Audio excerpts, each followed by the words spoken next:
Well, hello there, and welcome to another Back for Blood video. Today, I am going to be showing you my method for farming supply points. This method, I won't take credit for this method, because one of the guys in Shakespeare Gaming, Worm, did the research and development of this method, but I'm just going to show how I go about doing it, because I think there's a couple of things in it that I do fairly well. But I'll walk you through the characters to play, why we do those different things, and the cards that we're using. So to start off with, you're going to want to choose Evangelo.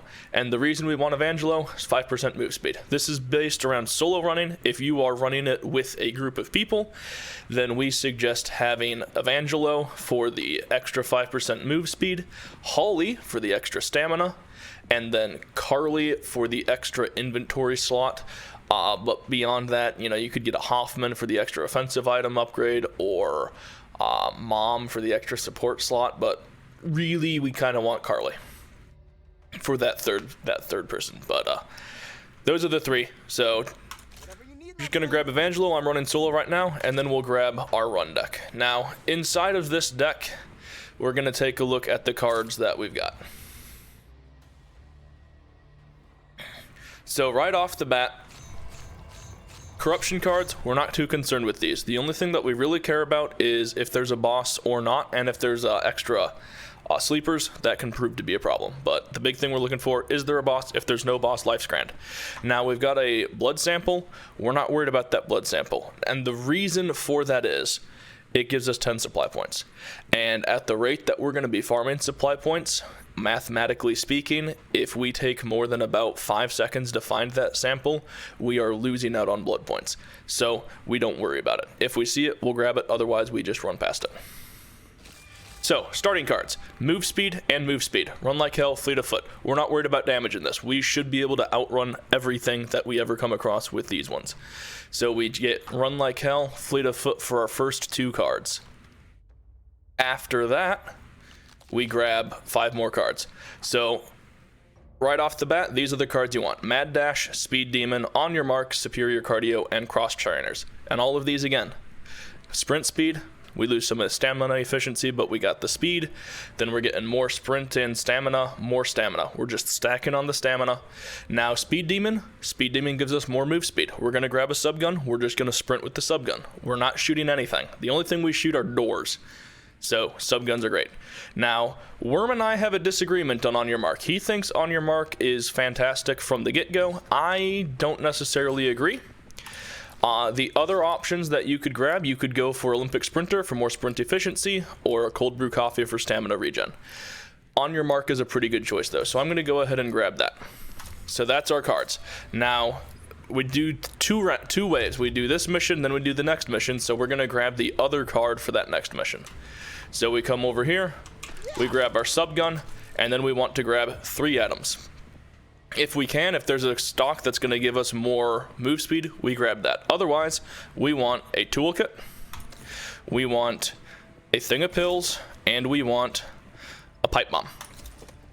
You could go with the frag grenade as well, but we want the pipe bomb so that we can break through a particular door. Now for the second mission, we'll grab a fragger so that we can blow a door open instead. But in this one, we want a pipe bomb. And that's it.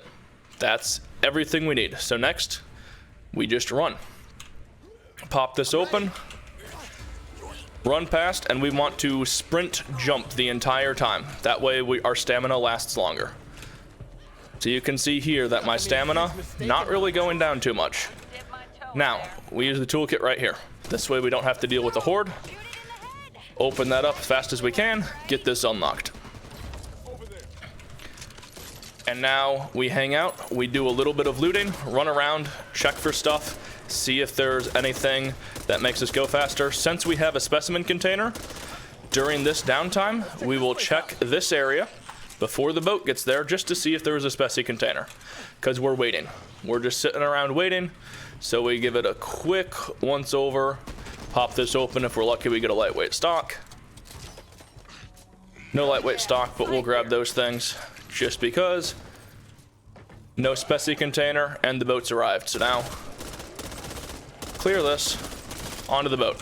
Now I like to jump onto the boat from a little distance away, because if we do it right, we avoid that vault right there. Mantling anything is slow. It's slower than run jumping. So we want to avoid it wherever possible.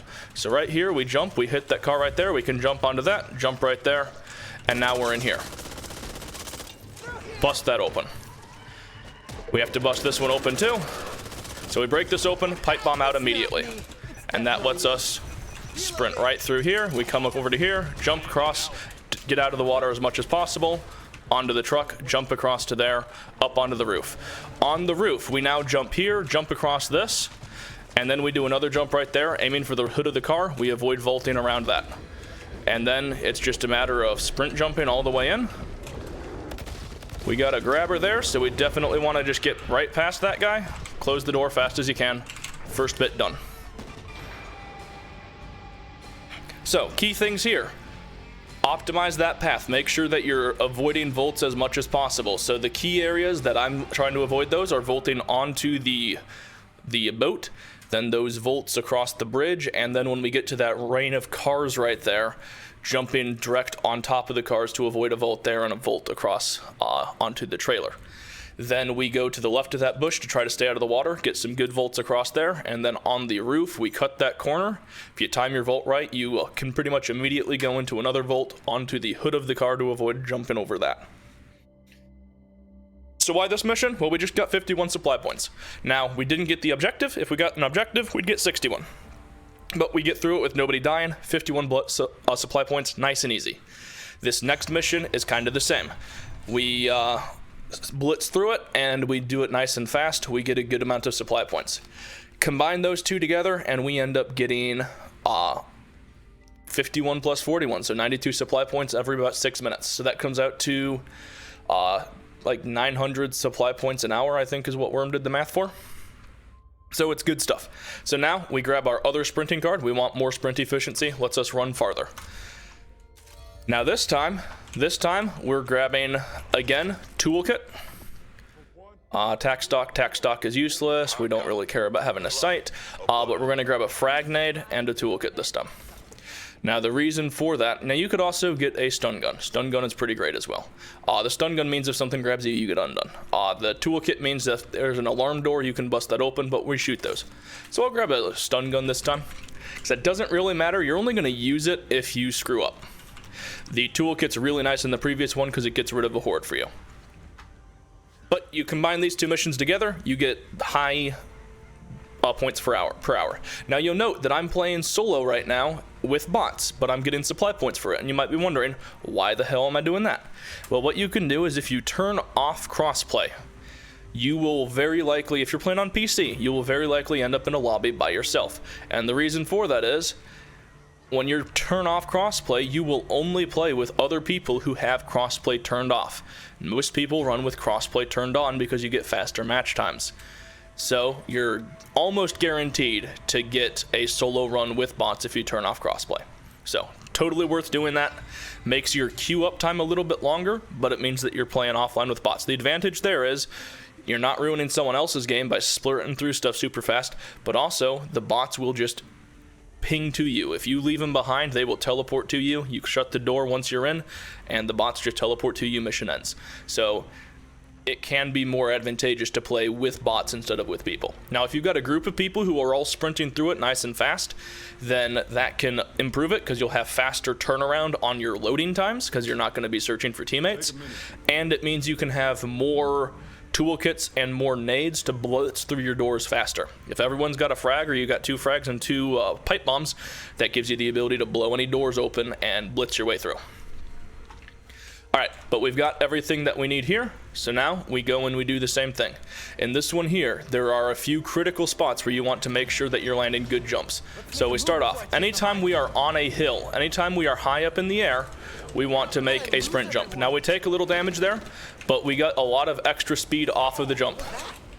Again, we're looking for those high spots. If we've got high ground, we make our sprint jump, hit across there. I like to go through here. You don't have to, but I like to go through there. We jump over that, jump up to here. Now I usually just run up here, I don't sprint, and then I do a sprint jump over the top. Kill that sleeper if there's a sleeper there. Sprint jump across the top. Blitz our way past anything. Boss spawn there is super unlucky. Charge the right side of a crusher. All right, now we get our nade out. Blast the door open. Reload the gun because it takes a full magazine to bust a door open. And then we just sprint our way right to the end. Right like that. Getting the ogre spawn there was super unfortunate because we could get around that faster if we didn't have an ogre spawn. But that's what we're looking for. Anytime you are on top of a little hill, a little outcropping of stuff, you want to do a jump off of it, you get extra distance. And if you see that you have one coming up, you don't want to jump because then it might cause you to mantle onto that thing. But there you go, 41 supply points, nice and easy. Now we just leave the game, back to Fort Hope, and then we queue right back up for the same thing. So again, preferences, crossplay off, campaign, new run, veteran, act 2, start on trailer trashed, right like that. So that's the way that I've been farming supply points. We get through it nice and fast. Like I said, you're getting about 92 supply points a run if everything goes well. And that gets you through things real fast. The longest part is waiting for the queue times. So if you can get yourself a group of people to do it together, that can work out pretty nicely. Otherwise, solo with your crossplay turned off and you get to run solo with bots. So there you go. Hope this helps you farm some stuff, especially if you're trying to farm up a bunch for the new cards or to, for me, I'm farming up to get the 6,000 needed for the final set of skins. But if you're stockpiling for the new cards that are coming out this month, hopefully this helps you out. As usual, I am legally obligated, according to YouTube laws, to ask you to like and subscribe. I don't really care if you do, but I'm obligated to ask you to do so. Check out my other content if you like it as well. Have a good one.